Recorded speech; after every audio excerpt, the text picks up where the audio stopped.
Hey, Wagwan.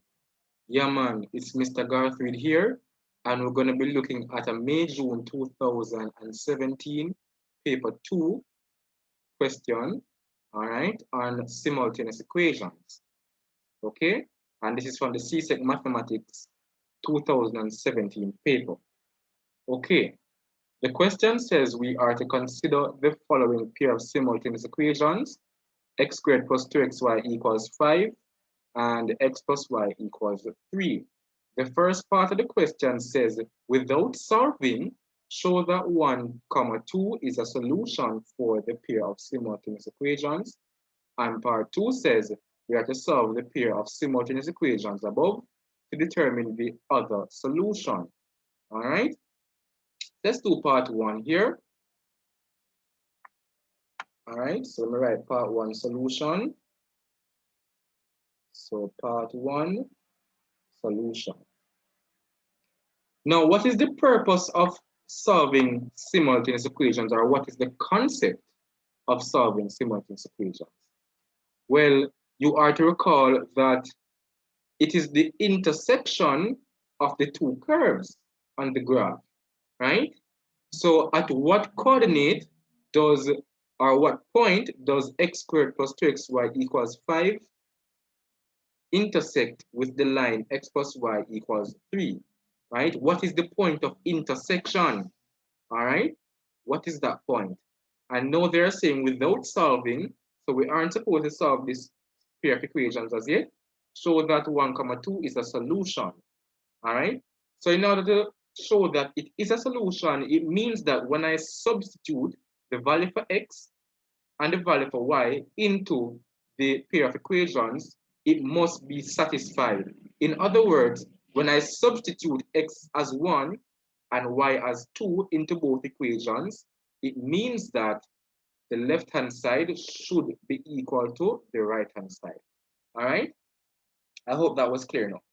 So the first equation says x squared plus 2xy equals 5. So that means when I substitute x equals 1 and y equals 2 into that equation, I must get 5 as my output. Okay? So let us now write a statement here. All right? So I'm now going to say substitute x is equal to 1 and y is equal to 2 into the equations above. All right, into the equations above. Good. Now the first equation was x squared plus 2xy, all right, and we are to show that it is equal to 5. So the first term is x squared, and we know that x is 1, that's 1 squared plus 2 times x, which we know is 1, times y, which we know is 2. All right, so I get 1 squared plus 2 times 1 times 2.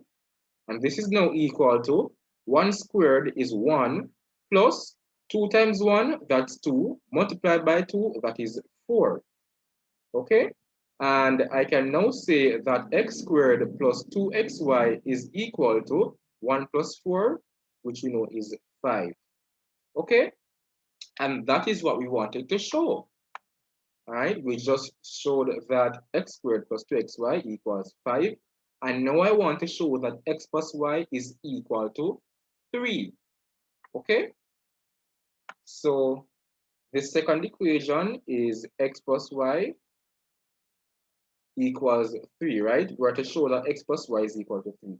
So we know that x has a value of 1 plus y has a value of 2. And we know that 1 plus 2 is 3, right?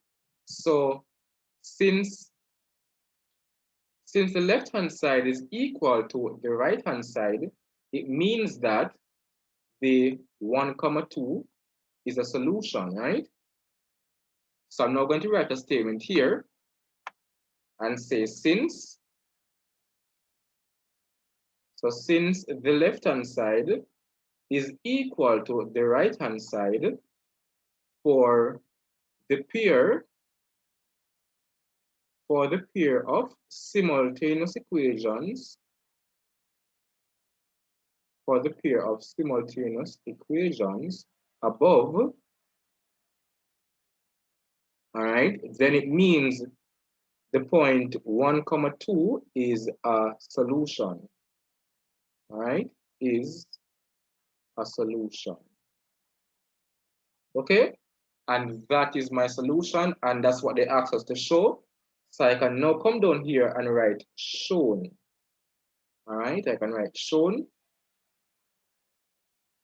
Good. And that is the end of part 1.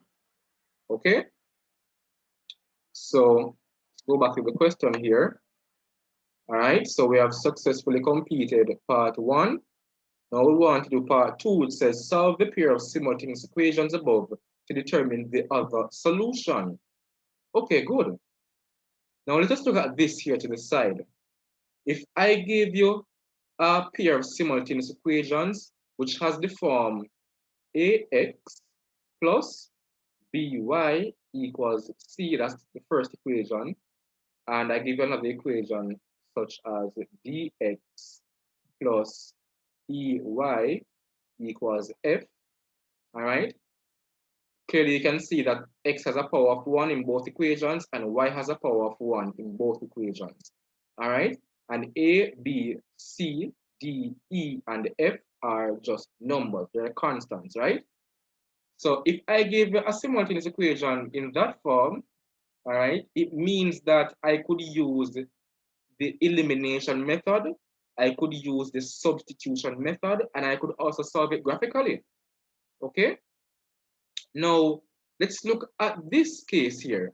You recognize for this term, x has a power of 2, right? And I also have x being multiplied by y, okay? So it does not fit this form that I have here, all right? It doesn't fit that case. So what can we do here? All right, what can we do here? We cannot use the elimination method, that's for sure. All right, so we can either use the substitution method or we can solve it graphically. Okay, now they didn't give us any graph paper in the examination for this question, so it means that we have to use substitution. All right, so I hope that was clear enough.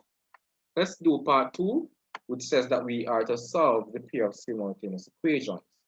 So part 2, solution. All right. So part 2 now, we're given equations x squared plus 2xy is equal to 5. All right. X squared plus 2xy is equal to 5. And I'm going to call that equation 1. All right. Equation 1. And we were also given x plus y is equal to 3. All right. And I'm going to call that equation 2. Okay, good. Now, what we do with substitution, right, in the substitution method, this equation here, this second equation here, right, that's where we have x to be a power of 1, y to be a power of 1. For that equation, we normally do some transposition. So you can either make x the subject of that equation and then substitute that equation into the first equation. All right, or you can make y the subject of that equation and then substitute it into the first equation. Okay, so I'm going to make y the subject. All right, it doesn't matter which way you choose to do it, you will still get the same solution. So I can say from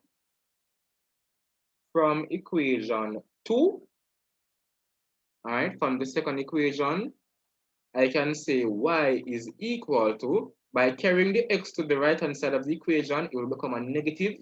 So I can say y is equal to 3 minus x. All right, good. And I'm now going to say substitute y, which is equal to 3 minus x, into the first equation. All right, into equation 1. All right, good.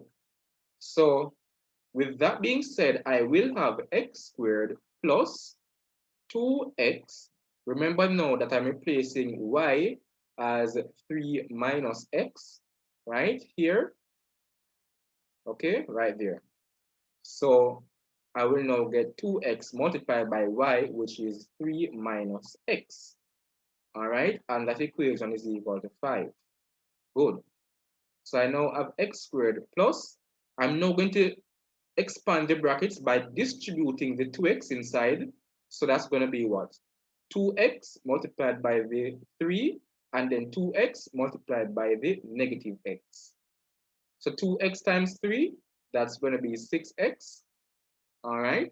And 2x times the negative x will give me a negative 2x squared, okay? And that must be equal to 5.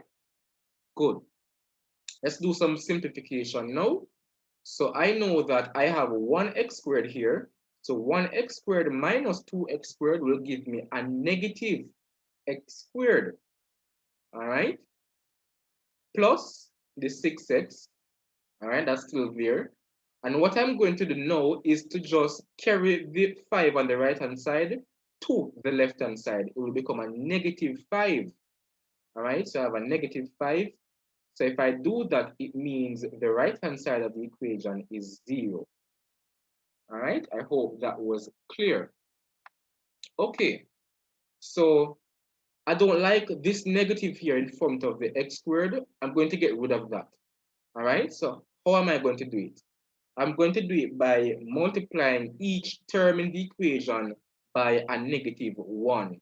All right, because I know that a negative number multiplied by a negative number will give me a positive number. So I'm now going to say multiply both sides, multiply both sides of the equation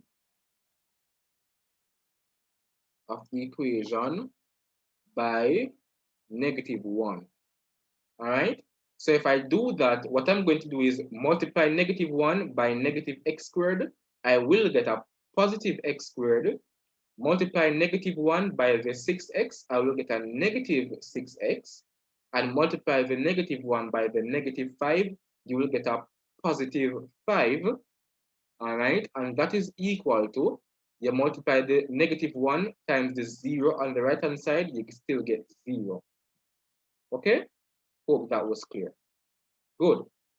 So in order to find the value for x here, I'm going to basically factorize the quadratic on the left-hand side of the equation, right? On the left-hand side, we have a quadratic expression. So I'm going to solve it. I'm going to solve this equation here using the factorization technique, all right? Or you could use the quadratic formula, which says that x is equal to negative b plus or minus the square root of 4ac minus b squared, all right, all over 2a. All right, you could use that formula as well. I'm going to use factorization here. So here I know that I have a product of what? I'm going to multiply the 1 here by the 5 on the end, all right, the constant 5. So I have 1 times 5, which is 5, all right, and I have a sum of negative 6. That's the middle term here, the coefficient of the x term here, all right? So I need two numbers. When I multiply them, I'm supposed to get a 5, okay? And when I add them, I'm supposed to get the sum, which is negative 6, all right? What are those two numbers? Those two numbers are negative 5 and negative 1, all right? Negative 5 times negative 1, that's positive 5. And negative 5 plus a negative 1 is a negative 6, okay? Now, whenever the coefficient of the x squared term is 1, meaning that the number in front of the x squared term is 1, I can just write down the factors as x, the negative 5 is here, all right? So I can put the negative 5 there, and then x, and I can put the negative 1 here, okay? And that is equal to 0. Good. So let me just scroll down a bit here. So if x minus 5 multiplied by x minus 1 is equal to 0, it means that either x is equal to 5, all right? All right, I'm jumping the gun. Let me do it step by step for you, but you may not follow that. It means that this x minus 5 here is equal to 0, or the x minus 1 is equal to 0, all right? When I solve this equation, x minus 5 equals 0 for x, all right, I can say that x is equal to 5. By just carrying the negative 5 here on the right-hand side of the equation, I get positive 5. And if I have x minus 1 is equal to 0, it means that x is equal to positive 1, right? Just carrying the negative 1 on the right-hand side of the equation, I will get a positive 1. Good. So either x is equal to 5 or x is equal to 1, okay? We already know that 1 comma 2 is a solution, and they asked us to find the other solution, all right? So it means that I'm going to be working with the x equals 5, okay? So I can say when x is equal to 5, what is the value for y? That is the question, all right? Now, remember we had stated that, let me just go back up here. Here we stated that y is equal to 3 minus x, right? So I'm going to substitute the value for x, which is 5, into y, so that I can get the corresponding y value, all right? So when x is equal to 5, y is equal to 3 minus 5, right? 3 minus 5, and what is that going to be equal to? 3 minus 5 is equal to negative 2, okay? So when x is 5, y is negative 2, all right? So I can now say that therefore, the solution, all right, let me put other solution, right? Because there are two solutions. So the other solution is x we know is 5 and y we know is negative 2. Okay?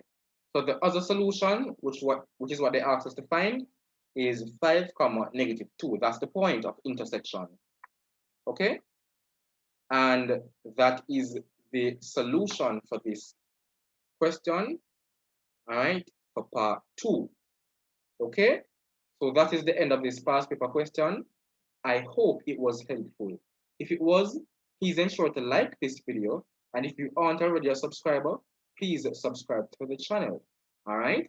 I am Mr. Garth Reed, Student Ambassador in the University of Technology, Jamaica, and I'm a mathematics teacher in training in the School of Mathematics and Statistics. I thank you for joining.